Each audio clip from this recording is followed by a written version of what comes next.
For those of you who've never been through this before, this is what the beginning of a fire sale looks like.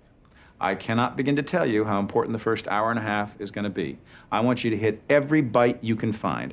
Dealers, brokers, clients, your mother if she's buying. And no swaps. It's outgoing only today.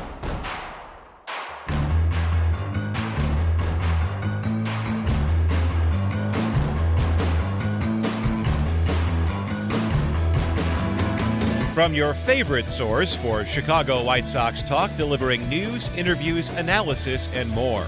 This is the Sox Machine Podcast with your hosts, Jim Margulis and Josh Nelson. Thanks, Rob, and welcome to the Sox Machine Podcast. I'm your host, Josh Nelson, as it's Monday, July 31st, 2023. The Chicago White Sox split their four-game series against the Cleveland Guardians this weekend. Tim Anderson hit a home run, finally! But the White Sox are 43-64, and all that matters really for this season is the next 2 days. On Tuesday, August 1st at 5 p.m. Central Time will be the Major League Baseball trade deadline. At Sox Machine, we'll have our live stream going that people could join Jim and I breaking down the news as it trickles in, and we expect more White Sox trades coming. As in the intro, one of my favorite monologues from the movie Margin Call, we are watching a fire sale. In this episode, I'm flying solo for the most part as Jim is away, but there will be multiple guests joining me to talk about the new prospects the White Sox acquired, plus a look at the possible activity that could go down. Josh Caray, the voice of the Rocket City Trash Pandas, will join me to talk about Edgar, Quero, and Kai Bush. My friends Beefloaf and Chorizy from the 108 will join me as well later in the show as we carry over the conversations we have from our season ticket seats at Guarantee Rate Field onto the podcast. Before we get to them, I want to start this show with something that's kind of bugging me. I wouldn't blame anyone if you stopped looking at the Major League Baseball standings. The Minnesota Twins have now lost 5 straight games as they just got swept by the Kansas City Royals. The Twins still lead the American League Central with a 54-53 record. Cleveland, who is in second place despite a weak offense and numerous injuries to their rotation, are at 500 with a 53-53 record. The Guardians are just a half game back of the Minnesota Twins.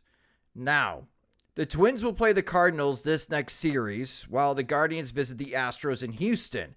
Maybe there's more ground to space out between the Twins and Guardians later this week, but the point that's shaking my head is a 54-53 record is still leading this division. Rick Hahn and the Chicago White Sox front office couldn't build a 500 team to take advantage in what is still shaping up to be an all-time low for the American League Central. It's so disheartening and disappointing. And I get that the division will probably not be good next year, and guess what? Neither will the White Sox, because this contention window has gone so far off the rails. This White Sox organization should be winning the division this year and next. We should have seen 4 division titles during this contention run.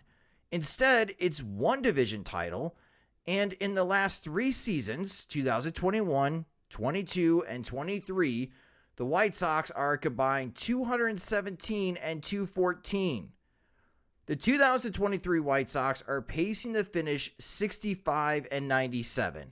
They currently have the 4th worst record in Major League Baseball, which gives them a 13.25% chance of finishing with the number 1 pick thanks to the MLB draft lottery. Which brings me back to Rick Hahn. Nothing that I have asked for over the years has been taken into consideration during his tenure, but I'm going to ask anyways. I don't think it's fair to sell White Sox fans on the idea that 2024 is a contending season. White Sox fans are not idiots. They know how bad the roster is, how little depth there is, and more importantly, who your boss is that provides final approval on free agent signings. There will be too much work to do with little money to spend on addressing those issues next year. I don't think it's fair to gaslight everyone, fans and media, into thinking that the 2024 White Sox will bounce back. Jerry Reinsdorf didn't fire Rick Hahn yet, So Hahn should continue with the marching orders and finish this fire sale. After the roster teardown is as complete as it will get after Tuesday, it's time for Jerry Reinsdorf to find someone else who build him a better baseball team, because his current GM couldn't build a roster to take advantage of how weak this division is this year. An 85-win White Sox team is all it would take, and they couldn't even do that. Thanks for letting me vent. Time to shift gears. Let's learn about the first set of prospects the Chicago White Sox acquired from the Los Angeles Angels and catcher Edgar Quero and left-handed pitcher Ky Bush. Join us in the Sox Machine podcast is the director of broadcasting for the Rocket City Trash Pandas. It's Josh Caray. And hello, Josh. Thanks for joining the show. Hey, Josh. Good to be with you. Thank you for having me on. I would be remiss as a Chicago baseball podcast to also not bring up, for those not aware, that you are part of the Flying Caray broadcasting family tree as the grandson of Harry and the son of Skip. So thank you for joining a White Sox podcast. Look, don't forget now, Grandpa was with you guys for 11 years. So we bleed black and white, just like a lot of your fan base. All right, that's awesome to hear. So let's start with Edgar Quero, as you got a chance to see both Quero and Ky Bush calling their games. A 20-year-old switch-hitting catcher, very impressive on-base skills that he was showing in Double-A. The batting average and slugging percentage, not great, but he is young for the level. That's easy to figure out when you're looking at his stats on paper. How would you assess Quero's offensive skills when you watched him this season? He has a lot of potential. You're right. The power numbers were down when you look at 17 home runs a year ago at Low A Inland Empire, and then you only see 3 this season. That's probably a bit of a shock to a lot of folks. But you got to remember at the same time that, like you mentioned, he's only 20, and he took 2 steps up. He skipped high A altogether, and now he's playing Double-A baseball, a much advanced league, facing some really good pitchers. So, you know, the fact that he doesn't have the power numbers right now, and maybe the batting average is a little down, I wouldn't be too concerned about that because of his age, and again, because of the quality of pitching that he's facing as well. But the big key about him is he knows how to get on base. He finished top 10 in all the Southern League, and you guys will see this when he gets to Birmingham. He finished top 10 in the Southern League with on-base percentage and walks. So the guy is patient. He has tremendous discipline. Offensively, he's going to be fine. He just needs more time to refine his skills. And on that point, like jumping from Low A to Double-A. So for White Sox fans, I'd be going from Kannapolis to Birmingham and completely jumping Winston-Salem. Josh, did the Angels ever explain why they were so aggressive with that promotion? I think they were aggressive with him, just specifically because they just saw a lot of talent there. And I think all along, and this is just me talking, I think they saw him as a bargaining chip somewhere down the line, which is what he wound up becoming. With Logan O'Hoppe being traded for last season from the Phillies, it was pretty evident that Logan was going to be the catcher of the future. So you already got another primetime catching prospect in your system. What do you do with him? And I think what you knew coming into the season is if there was anyone who was going to be moved at the trade deadline from the farm system, it was going to be Quero. And that's exactly what happened. It really wasn't that much of a surprise. And I think the reason they wanted to bump him on up is to show that, hey, this kid can play at a higher level. Here's what he can do. He's only 20 years old. He's a switch hitter. Look at what he's already doing. And it was impressive. And the White Sox are going to keep Quero in Double-A. He will be joining the Birmingham Barons. With him being a switch hitter, which side of the plate is he stronger on, left-handed or right-handed? Left-handed. I think it's just a more natural swing. I believe 2 of the 3 home runs came from the left side of the bat. And he's just one of those guys who is baseball hungry. So hitting from both sides of the plate is something he was doing since he was a child. And you can tell, though, the left side, there's just more pop coming off the bat. And that's where most of his hits came from. Defensively, there are other publications suggesting that Quero needs more work, more development in that facet. Is that what you saw broadcasting his games this year? Does he need more refinement behind the plate defensively? Yeah, but the refinement isn't anything that's surprising. It's stuff that you would expect of a 20-year-old. There were just, first off, he had a lot to deal with this year. And catching is easily the toughest position on the field. And so obviously he had to deal with a pitching staff that at times, frankly, for most of the season has really struggled. So you're dealing with that. And it's just things like how to handle a game, how to handle a pitching staff. There were a few times where balls would skip past him to the backstop or that really he needs to stop. But those are all things that you expect. So I think that will all be ironed out here in the next year or two. He just needs more time behind the plate, more time to grow, and he'll be just fine. He's got a really good arm. Base stealing or catching base stealers was at times a bit of an issue this year, but again, the base runners are more advanced. So just give him more time. I wouldn't be surprised at all if he starts next season in AA as well, and at some point gets to AAA. I still think he's another year or two away from seeing the show. I agree with that assessment, just based on what I have seen early as far as watching some of the film. And again, to your point, he's only 20 years old in AA. That is incredibly impressive.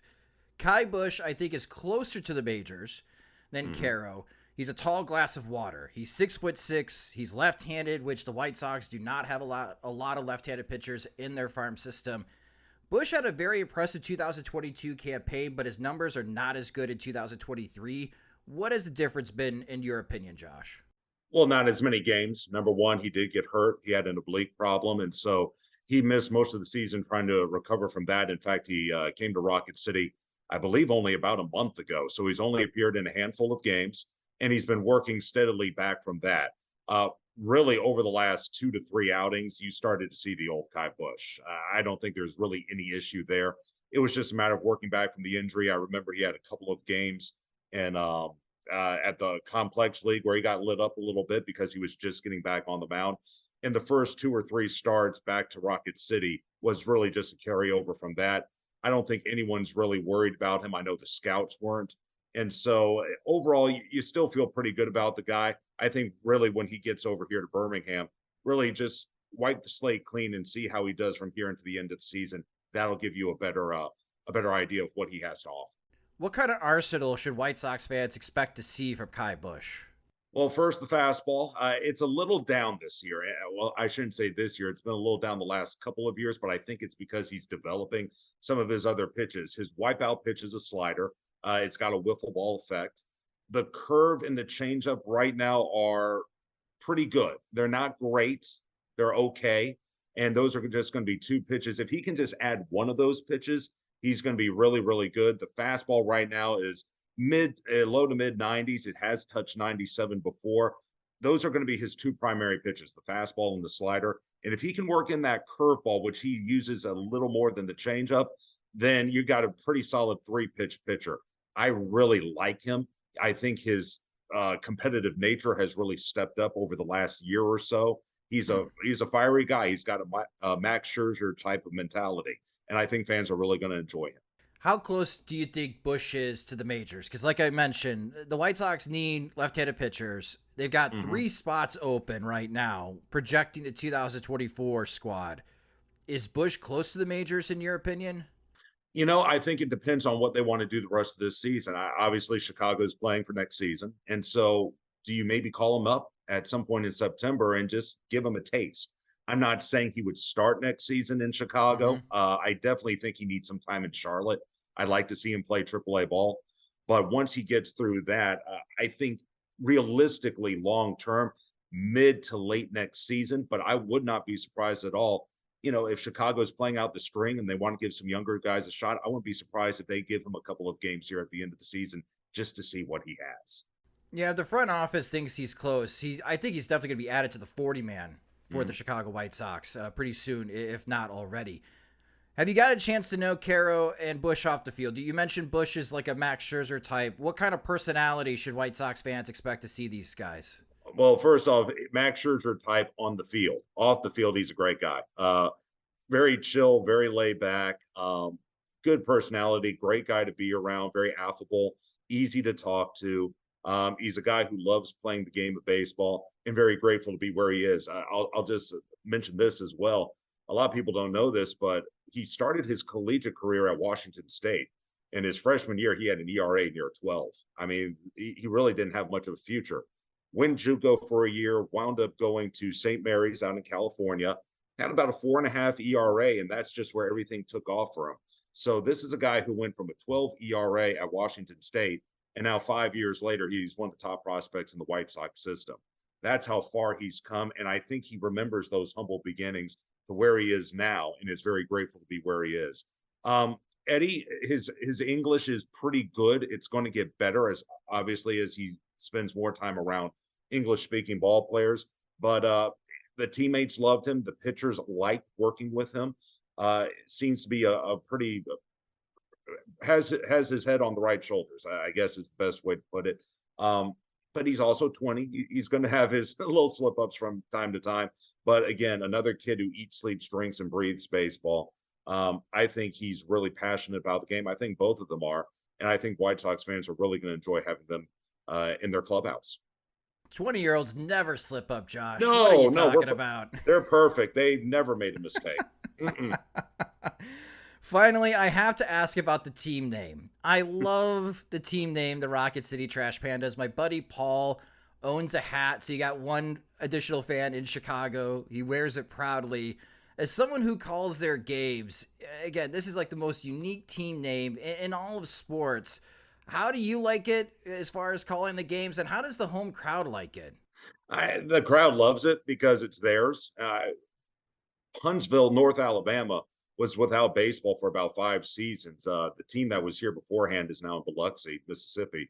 And so just having a team name of their own and one that's as popular and has as much attention as the Trash Pandas, they're very proud of it being their own. For me, I thought it was a little unique, but I've adopted it because, I have no other choice. But after you say it a few times and you appreciate what minor league baseball is about, it fits right in with the brand. We don't take ourselves too seriously. It's about having a good time. So saying Trash Pandas as opposed to, bears or lions or tigers or something like that, it makes it gives it a little more panache. And I think people enjoy it. And I certainly. I like the team names in the Southern League. You got the Barons, you got the Trash Pandas, you got the Biscuits. Right. I love the team names in the Southern League. When the Birmingham Barons visit the Trash Pandas, you could listen to Josh Caray, call the games on MILB.TV or along with your MLB.TV subscription. You can also follow Josh on Twitter. He's at Big Papa Panda. Josh, it was great to chat with you. Thank you for your insight on the new White Sox prospects, and I hope we could do this again. Thanks for joining the Sox Machine podcast. Would love to, Josh. Thank you so much. Early returns for Edgar, Quero, and Ky Bush with Birmingham have been mixed. Quero is 2 for 11 in his first 3 games with the Barons with an RBI. Bush got rocked in his first start with Birmingham, going 3 1/3 innings, allowed 12 hits, 7 earned runs. He walked 1 and struck out none. We're going to take a quick break for a word from our sponsors, but coming up next, let's talk some more about what could happen for the White Sox before Tuesday's trade deadline. The biggest acts are visiting Chicago this summer, on top of all the baseball games and other great concerts, theater shows too. It can be quite the chore and headache trying to secure tickets to all of these shows and events. Buying tickets shouldn't be stressful. Use Game Time to purchase your tickets. Game Time is the fast and easy way to buy tickets for sports, music, comedy, theater near you. They've got killer deals on last-minute tickets, and their best price guarantee helps eliminate stressing over tickets. If you find tickets in the same section or even row for less, Game Time will credit you 110% of the difference. That's why Game Time is the fastest growing ticketing app in the country. Download the Game Time app, create your account, and get $20 off your first purchase using our promo code SOXMACHINE. Terms and conditions apply. Again, create an account and use our promo code SOXMACHINE for $20 off your first ticket purchase. Game Time. Last minute tickets, lowest prices, guaranteed.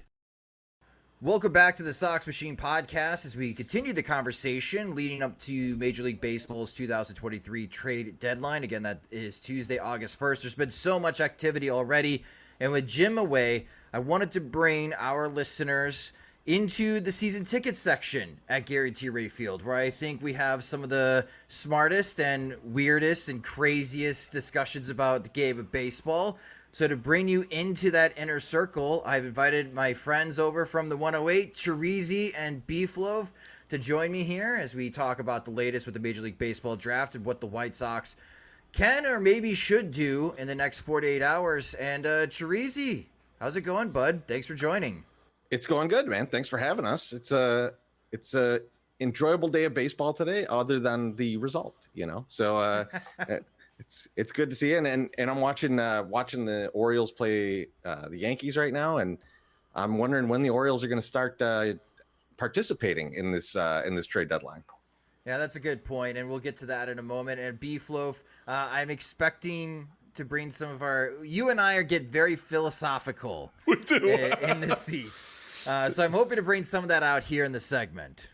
Wonderful. I'm looking forward to it. Yeah, we shoot all over the place and just kind of see where the things land and spitball lots of ideas. So let's go with it. All right, so let's start with you, Beef. What do you make of the MLB trade deadline so far? Well, for me, I'm surprised at the lack of transactions in general. I thought it was going to be a very transactional deadline. However, I'm also surprised that two top 100 prospects, and no doubt top 100 prospects, have already moved. And I thought it was going to be kind of one of these deadlines where you see a lot of transactions, but you don't see any big headliners moving. The White Sox participating, getting a top 100 prospect, and also the Mets getting a top 100 prospect already, and we still have a couple days left to go. So that really has surprised me that there's been some big movers going in this deadline. Chorizy, how about you? How do you make sense of what we've seen so far?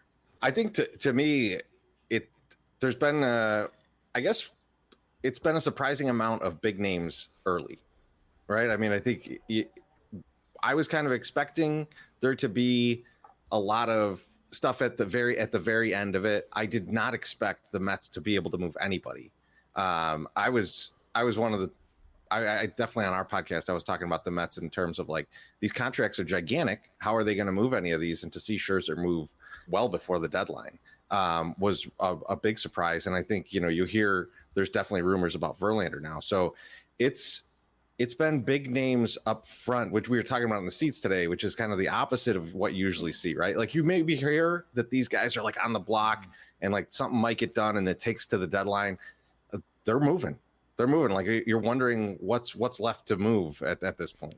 Yeah, because everyone talks about the leverage, using the trade deadline as leverage for the sellers, and the buyers don't care about that. It seems like Beefloaf. Like they're not waiting around to the last minute to pull the trigger. This is our offer. Take it or leave it. If you don't take it, all right, fine. We're moving elsewhere. And the sellers are kind of like looking around, be like, well, wait a second. Don't leave me quite yet. I'm still interested, but I want to negotiate. Right. Come on, let's. I'm trying to use this leverage, but everyone keeps saying this is a seller's market right now. And the White Sox clearly in their fire sale at the moment, being a seller in the next 48 hours is going to be interesting from their aspect. But that's like my biggest takeaway so far in the trade deadline. When a buyer identifies a target and a player, and it's been a lot of pitching so far, they're not waiting around. Like, here's our offer. It's aggressive. Give me what I want, or I move on. And I think that's a bit refreshing. It is. I agree. And it's something Chorizy and I had talked about kind of outside of our podcast was, do we think that maybe that the trade deadline is changing from when we were younger, when we were coming up watching baseball, the trade deadline was hurry up and get this player that we really need for the stretch run, that we really need for the playoffs.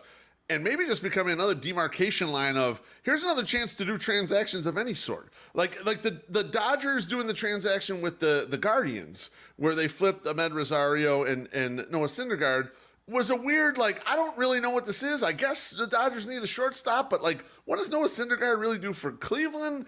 It almost made it feel like sometimes some of these deals are just going to be, hey, we're all working on these types of things right now. Let's just make a deal we might make some other time, but here's the time that we've set aside to make some deals, and we'll just start doing them. So some of the trade deadline deals are going to be these goofy, we just wanted to make this deal eventually, so let's make it right now because we have an excuse. Now, as we record this, if there's any breaking news, I'll try to share it with you to pull back the curtain, podcast listeners, and pretend this is Wizard of Oz, because it is the trade deadline. That always seems to happen in the podcast game, is that you publish an episode and you cross your fingers that there isn't something that you missed with the breaking news. But what I have here is a list of things that I think the Chicago White Sox should do. There's a difference between what I think they should do and what I think they will do. So let's keep that separate. This is all about what I think they should do. So pretend if I was a consultant for the White Sox, consulting Jerry Reinsdorf on what the next move should be. And we're going to run down this list. And I also put it on Twitter, which you can follow me on Twitter at SoxMachine_Josh. And of course, follow us on Twitter as well at SoxMachine. And follow these fine gentlemen at Chorizy and at Mr. Delicious 13. And of course, at From the 108. And Chorizy, let's start with the number one point. And I knew this was going to generate a lot of conversation. And it's bringing out the White Sox fans who have not watched any baseball in 2023 arguing with me about this number one point. And that number one point is to trade Dylan Cease. Word out of San Diego, since they have swept the Texas Rangers at home, is that they are not going to trade Blake Snell. And this is coming off the heels that Shohei Ohtani is not going to get traded by the Los Angeles Angels. All of a sudden, the buyers are looking around, looking for premium starting pitching, and they're resorting to, I don't want to say over the hill, but late-stage career Max Scherzer. It sounds like the Houston Astros might want to kick the tires and bring Justin Verlander. These guys are making $43+ million, and they're age 39, age 40. There isn't that young, controllable starter that buyers could possibly get unless the White Sox make Dylan Cease available. And I feel like if you're ever going to get the most out of a trade from Dylan Cease, the time is now. What do you think about that possibility of Cease being available in a trade? I think that other than this past offseason, this is the highest value he's ever going to have, right? I mean, like it due to the market more so than his performance, right? Because to the points you made about the guys that are unavailable at this point, and you add into that even like a guy like Marcus Stroman, because the Cubs are on like a 1,000,000-game win streak, or I don't know if they won today, but they would won 8 in a row. They're back in it. They're not going to sell off. So now you're down to, as you noted, Justin Verlander, but also like guys like Michael Lorenzen is the hottest name out there. Maybe Eduardo Rodriguez, if the Tigers are willing to move him, if they think he's going to opt out. Those aren't like names that like blow your mind. So having someone who's controllable like Dylan Cease might be what it takes to get a Baltimore Orioles to do something, right? Or some of these other teams that need pitching to finally step up. But it's going to cost, because he's the last guy. He's the last guy available, really, that you would go like, hey, everyone, we got a pitcher, right? We got a good pitcher that we're proud of and we want to have in the org for a while. You could go with Verlander. You got to figure out that money. That ain't easy. And he's got no trade clause. Just like, I don't know if he has a full no trade clause, but I know he has at least a bit of a no trade clause. After that, are you going to like hang your hat on like today, like Jordan Montgomery going, or Michael Lorenzen being the guy that you brought in to fix this rotation going into the playoffs? I don't know that you do. So I think Dylan Cease, from a not only player standpoint, but also like a marketing standpoint to your fan base, makes a lot of sense. And I think teams would pay a lot for him. Beef, do you agree? I agree, but I think that the delta between what's available and what Dylan Cease would cost is going to be a bit of a deterrent, and especially because there is only one Dylan Cease, there's not a lot of pressure for anyone to buy him, because almost no one will likely post up and buy him. So your competitors aren't going to get that leg up on you. It's really kind of a weird situation in which, yes, he would be the most valuable thing, and especially for these up-and-coming teams, the Baltimores and the Cincinnatis and the Arizonas of the world, this fits real nicely with what they have going, and they have the prospect capital to do it, but they're not under a tremendous amount of pressure to do it, because it's not like you guys are mentioning, there's no other commodities out there. There's nothing to keep up with. There's no other, they're getting that guy, so I've got to get that guy. I've got to get Dylan Cease to keep up with these guys. So I'm interested to see if anyone will actually say, look, we're gonna entertain this, we're gonna push hard here, and we're gonna make the White Sox make a deal. The White Sox outwardly are saying that he's, not under consideration. I just think that's a market, that's a tactic to maintain leverage. I think that they would be interested in trading him. I'm just interested. I'm not sure if anyone is really that interested in posting up for him. Has the pressure been put on the Astros though, because by the Rangers?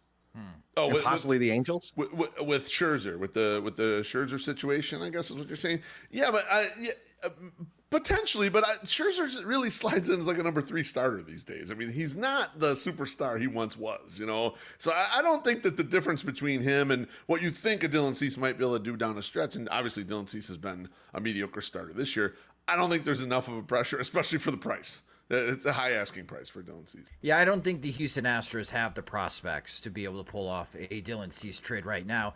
But for the White Sox fans yelling at me about moving Dylan Cease as you are listening or watching at this, let me pose this question, Beef. Do you think, or put a percentage of odds that Dylan Cease pitches for the 2025 Chicago White Sox? Oh, I mean, I'd put that at 20%, 15%. It's got to be extremely low. I mean, 10% maybe. There's just not a reason to. Like, you're almost the fact that they're mentioning we're going to compete in 2024 is just word salad. They're having a down year in 2024, no doubt about it. The likelihood that they pop back up in 2025 to the extent that they would not entertain trading him before then seems highly unlikely. I mean, I'm a glass half full type guy, so I hope that does happen, but I just don't see it. Yeah, because that's part of my point as well, and why I would move Dylan Cease at this moment is that we're going to revisit this conversation if you don't trade him by Tuesday next year. Like, in a calendar year, we're going to have the same conversation, guys. Yep. Like, should the White Sox trade Dylan Cease? And then you have some comps, right? Like when the Reds traded Luis Castillo to Seattle, and you can use that trade as a basis of pulling off a deal.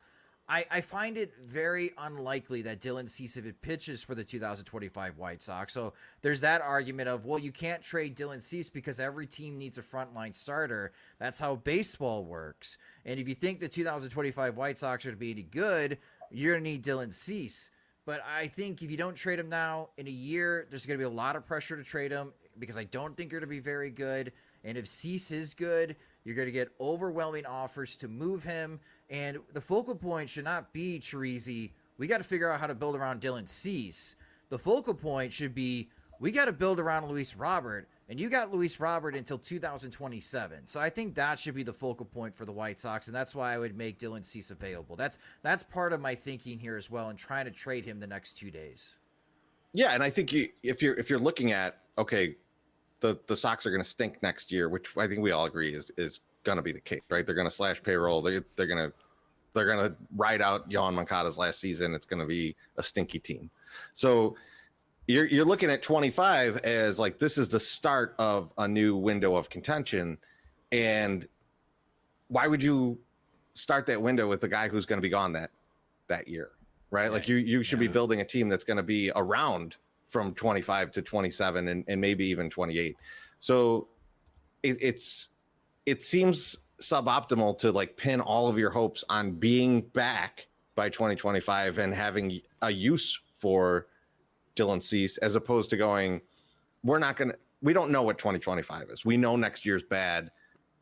This is the time to move him because, like we said, there's scarcity and he's a guy that could bring in a big return. And we don't know what he's going to be in the next couple of years because it hasn't looked like before. So like, I don't know that we can say like, oh, Dylan Cease is just the guy that we want at the top of the rotation. He might not be. So like, this might be a perfect time to sell him. Yeah, everyone would be holding your breath. If you don't trade him now, I don't think they're going to trade Dylan Cease in the offseason. There's just too many free agent starting pitching options this upcoming year. And teams, to Beef's point, mostly have not been wanting to give up their top prospects, and I don't blame them. So if you don't trade him now, we have this conversation in a calendar year, and everyone hold your breath that Dylan Cease does not get hurt. That's what we'll all be doing next year. The second point that I have is find deals for Eloy Jimenez and Tim Anderson. And there was this tweet from Ben Nicholson-Smith. He works for Sportsnet up in Toronto, and he covers the Blue Jays. And he tweeted, with the Angels and Cubs deciding to go for it, high-end trade candidates like Shohei Ohtani and Cody Bellinger are off the market, and there's not a ton out there for teams seeking to upgrade their lineups. Quote, no bats at all from one Major League Baseball executive. And Chorizy, I know we talked about this, and I definitely had this conversation with Beef, and we'll get to him in a moment, but with Ben's tweet and speaking to that anonymous Major League Baseball executive, they have a point. We have seen a ton of pitching moved, very little position players, and everyone's just trying to build up cases like, hey, Tommy Pham could be an impact bat. And I love Tommy Pham, but Tommy Pham's not an impact bat. So now it brings out another opportunity for the White Sox as sellers. Maybe Eloy Jimenez and Tim Anderson could be those impact bats, but I could also see the other side of the coin where that executive looks at the White Sox, at Eloy Jimenez and Tim Anderson, and they make the argument, no, they're not impact bats either. So what do you make of the trade market for Eloy Jimenez and Tim Anderson? Well, I think Jimenez has a decent trade market regardless. Like he can hit. There's no question he can hit. Teams will probably look at him and go, we can keep him healthier than the White Sox have because they can't keep their players healthy. But his lack of position hurts, right? Like you're just getting a bat. I mean, if the Brewers got him, he's definitely playing like right or left field, wherever Yelich is not. But that's kind of sad. But I think the value is all in the bat, and it's going to be a question of like which team can slot a DH the best, right? Or which team's most willing to take that. I think there's utility there. I think Tim Anderson, on the other hand, I think there's enough teams that can say, I need help in the middle infield, and any bat, like whatever version of Tim Anderson we get, as long as it's not first half of this season, Tim Anderson is good enough to spark this team, right? And like you think about him, I listed out some of the places where he would fit at shortstop, but you can add to that and say, okay, here are the places where he could play second base, and that opens up a number of more teams. So there is value in both of these guys. I think they're both tricky situations though. One for Eloy is the injury history that you have to worry about. It's not like teams are unaware of this, right? And then with Timmy, it's going to be a thing of like, what Tim Anderson am I getting? Because we've seen like 6 different versions of Timmy. And is it, oh, this guy hits a ton, but he's super error prone? Or is it the fielding's looking pretty solid, but he can only hit singles? Like that's going to be the question for most of these teams. And I think it's not a surefire, like we can trade this guy and it's going to be worth a lot. I think Tim might have way more value in the offseason when the free agent market for shortstops is terrible than he will right now. Yeah, Beef, what do you make of Eloy and Tim's trade market at the moment? I mean, materially, I agree with Chorizy's thesis, but some of the issue here is that the price to acquire them is very speculative, right? When teams generally buy a bat at the deadline, they're buying an expiring bat, someone that's going to be there for a couple months. And like we saw Atlanta do this a couple years ago. They bought a bunch of them, but the cost wasn't prohibitive, right? But Eloy Jimenez is not only a bat-only player, so as Chorizy mentioned, you got to kind of be able to isolate DH for him. And he's not like prime JD Martinez or prime Poppy or someone like that where it's like, oh, it's easy. We know this hitter guy is the DH guy. He's well below that level, but it's also like he's got 2 years of control. And how do you value him compared to the way the White Sox value him? And I think that's where like you run into trouble trying to move a guy like him, where like you're kind of betting on the come, and you could hit a home run here. Like you might keep him healthy, as Chorizy mentioned. He might stop hitting so many ground balls and become a huge monster, like a 40 home run potential player, or might not. And so that's where I think that the pricing is kind of bouncing around a bit. I'd be surprised if the White Sox dealt Tim Anderson, just because I don't know that there's that much faith in the marketplace. I kind of agree with Chorizy. Like the offseason might be the place where the teams realize, all right, we're out of shortstops. We'd like to acquire one, even if it's only for 1 year, and then you might get a little bit better price, even having just watched the season that you watched from Tim Anderson, which is clearly a down one for him. It wouldn't surprise me if neither guy moves, even though I think the White Sox should be aggressive in trying to move both. Again, that $14.5 million option for Tim Anderson, if the White Sox do pick that up, then it becomes like the Craig Kimbrell playbook in trying to trade Anderson prior to the opening day of 2024. Because again, we all agree that 2024 is not going to be very good. So what's the point of having Tim Anderson? And maybe we revisit this conversation all off season. And if he doesn't get dealt before opening day, then we have this conversation again next year towards the trade deadline. And then he's going to be an age 32 shortstop. Yeah. And then we're all going to have to wait and see on how August and September goes and how the first half goes to see what kind of value he has. I do think it's slightly different than the Kimbrell one in the case that, like, so let's say, and this would be the most positive scenario for the Sox, is the Dodgers re-up Ahmed Rosario.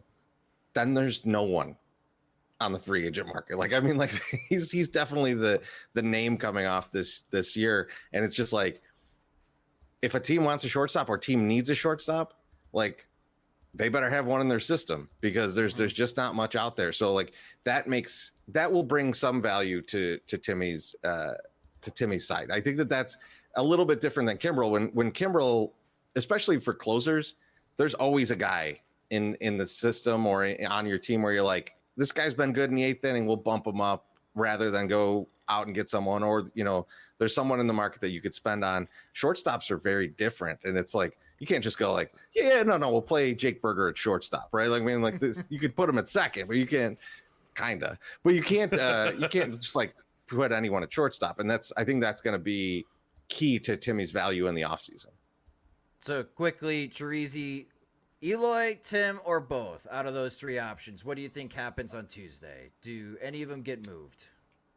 I don't think any of them. I don't think either of them get moved. I think the Sox will want too much for Eloy in comparison to what teams would give them, and for Timmy, I don't know that there's going to be quite as many suitors at the prices that they want to get there. How about you, Beef? I'll say neither, but like I'm leaning towards Eloy being a possibility, only because of the fact that I think that the White Sox would be more open to trading him because they're pretty board locked at hitter, no position player. As Chorizy mentioned, they're trotting Jake Berger out at second because they're just trying to get all the bats in there. And like at some point they need to fix that problem there. So it wouldn't surprise me if they were able to do it at this deadline. But I'm leaning more towards neither, thinking that the pricing just won't line up. Yeah, I agree with you guys as well. So the first 2 items on the list, I think the White Sox should move Dylan Cease, Tim Anderson, and Eloy Jimenez. I don't think they will. Now, what I think the White Sox will prior to the deadline is unload Keenan Middleton. And I know we've had this conversation, Beef. I'm surprised that Middleton has not been moved yet.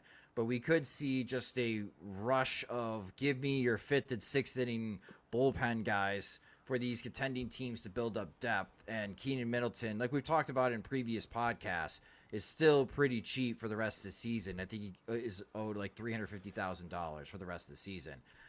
But it also brings up Aaron Bummer. And Bob Nightingale is reporting, Beef, that Aaron Bummer is not available. And that doesn't make any sense to me at all. But if a team's calling up and they need a left-handed reliever, and we've seen a lot of bullpen arms already, like I think Keenan Middleton's going to get moved, but Aaron Bummer should get moved, right? Totally agree. Yeah, I mean, I don't see a single solitary reason why they wouldn't want to move Aaron Bummer at this deadline. And they're actually, the market usually is willing to take on almost as many relievers as teams are willing to deal at these deadlines. So especially someone who has the potential that Aaron Bummer has. He's having a very rough season, but lefties haven't moved as much this deadline. You saw Chapman move very early, but there haven't been a slew of left-handed relievers move. And a lot of teams are working with no lefties, which is a potentially vulnerable situation going into the playoffs. And so you would think this is a great situation. He limits the home run, which is a super huge advantage in the playoffs. Like a lot of these playoff games are just a game of Swift where whoever hits the most home runs is the winner, basically. And so a guy who suppresses home runs like that, you think would be in vogue. We'll see. I'm surprised. I mean, I don't think that the $5.5 million he's owed next year either is enough of a deterrent to like push teams off. I mean, that's just not a big enough price in my personal opinion. Yeah, I'm surprised there hasn't been more. And it wouldn't shock me if he is on another team by Tuesday. How about you, Chorizy? What do you make of the whole Aaron Bummer is untouchable? So I wonder if it's really Aaron Bummer is untouchable, or if it's a misinterpretation of what the White Sox are saying to him of like what we're being offered for Aaron Bummer is ridiculous. Like, because I could see like someone going like, hey, you owe this guy this much money over the next couple of years, and we'll give you nothing, but we'll take him. Like the empty envelope from from True Romance, right? Like that's the offer. Like, so I could see something like that being the case, and they'd be like, we're not going to just give him away, right? Like there's utility in a guy who throws a ton of ground balls, even though our team can't field, and who doesn't give up home runs. And so I think teams will look at that and go, yeah, I would like that. But they might be going to them and saying like, yeah, you obviously don't want him. We'll just take him for nothing. And if that's the case, I could see the Sox saying, we're not going to give away Aaron Bummer. And that being interpreted as we're not trading him. We're not willing to trade him. And I think that's the only way I could logically make it work in my brain that Aaron Bummer's somehow untouchable.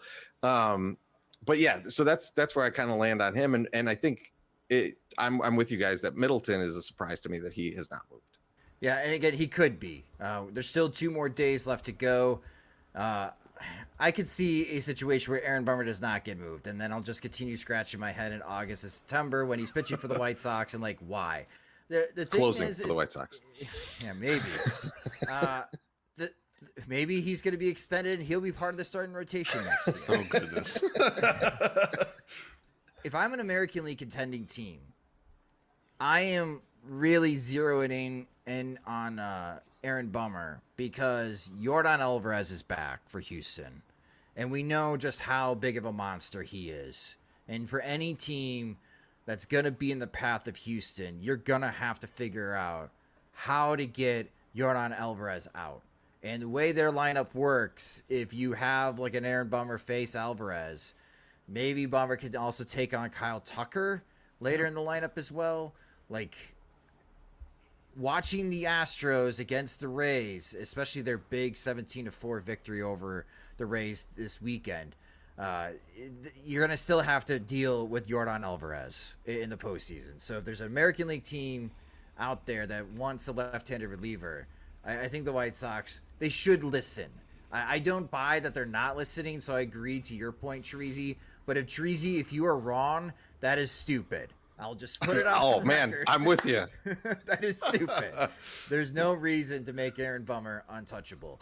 I think on your guys' show, you had over under 5.5 players moved. Beef Three and a half, and they shot past our 3.5 over under. Because they were marrying players together. That was what we didn't anticipate. I think Chorizy, right? So there's been 3 deals. Yeah. So my thought, and when I picked the under, I said I don't think Rick Hahn can multitask. So I think that he can only do one deal at a time, and so he would run out of time to get the 3.5. I didn't count on him going 2 players at a time. And that's where I was wrong because I'm an idiot.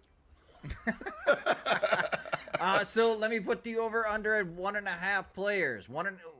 Over under 1.5 players get traded by the White Sox before the deadline. I'll start with you, Beef. I'm happy to go under. I think Middleton goes, and I think he'll be the only one. I think he's the last one to go. Got it. How about you, Chorizy? Just to disagree with Beef, I'll take the over and say that one more player gets moved. Maybe we get a hold of Taylor Hearn and we can trade him. But Aaron Bummer getting moved. That'll be my over, because I think we both think Middleton's going to get moved. Got it. All right. So that's from the White Sox point of view. So before the deadline, the last question I have for you guys, who do you think is going to be the biggest name to be moved in the next 48 hours? And Chorizy, I'll start with you. What is the biggest name to be moved? So I think the easy name out there is Verlander, right? I mean, that's kind of the writings there, and there's not a lot of big name guys left because of the teams that are going to stick around and not trade. But I'll let Beef take that one. I'll go a little bit of a different route and say that the biggest name comes from one of the contenders, and someone like Jonathan India goes back in a trade. They're making a trade for maybe pitching, and they send Jonathan India back to the team. So I'll go with him, but I think that's where I think the bigger name's going to come from is from actually the contenders. Then it's going to come from the sellers. Wow. So, Teresa, I'm going to give you a redo because Jonathan India just went on the injured list today. Oh, come on. So now you have to take Verlander. that's part of the breaking news here, folks. As far as the dangers of podcasts before the deadline is how people just suddenly appear on the injured list. You know what? Then I'm gonna blow it up in a totally different direction and say that it's gonna be the lamest deadline ever, and Heimer Candelario is gonna be the biggest name that you get, or Michael Lorenzen, Michael Lorenzen. Yeah. Heimer Candelario was my guy. I was like, no bats have moved. I'm like, that's the guy who it's obvious should move. And you know what? I don't know. Washington's waiting, but that's the guy I think that should move. You mentioned podcasting and something's going on. I just got a Jeff Passan alert that the Angels are finalizing a deal to get C.J. Cron and Randall Grichuk. So they're just adding more random bats to the Angels. I don't even know where they would play these guys, but they're throwing them on the roster and putting them out there. So, but I agree with you, Chorizy. I think Candelario is kind of like the obvious bat that is still sitting around in a deadline where almost no impact bats are moving. So I think him and Verlander are kind of the two main guys that go in the next couple days. One name that I know he's been not talked about a lot, and Seattle is still hovering around the wild card race. But pay attention to the Teoscar Hernandez market. I know there's a lot of interest in Tommy Pham, but Seattle is Seattle, and sometimes they get weird with their deals. And this might be a situation where Seattle moves Teoscar Hernandez before the deadline, an expiring contract, in exchange for another expiring contract. So we'll see what Seattle does, but the big moves have already been moved, and the big names have already been moved. I think I agree with you guys as well. Justin Verlander will also get moved.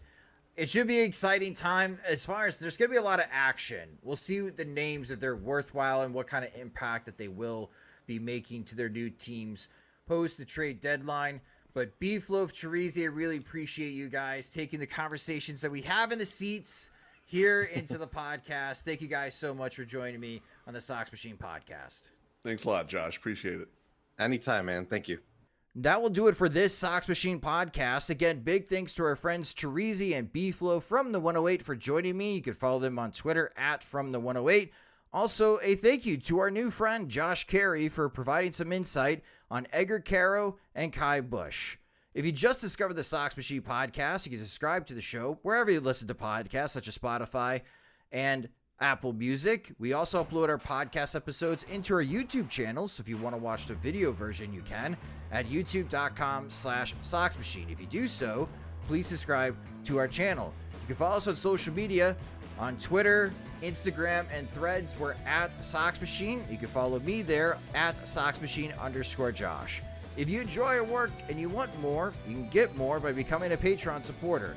Our Patreon supporters get exclusive content, ad-free versions of both the podcast and website, and when we have new Sox Machine swag like the I Heart Wild Pitch Offense shirts in the Sox Machine store, they're the first ones to receive it. Monthly plans start at $2, or you can save with an annual subscription. Again, you can sign up at patreon.com/SoxMachine.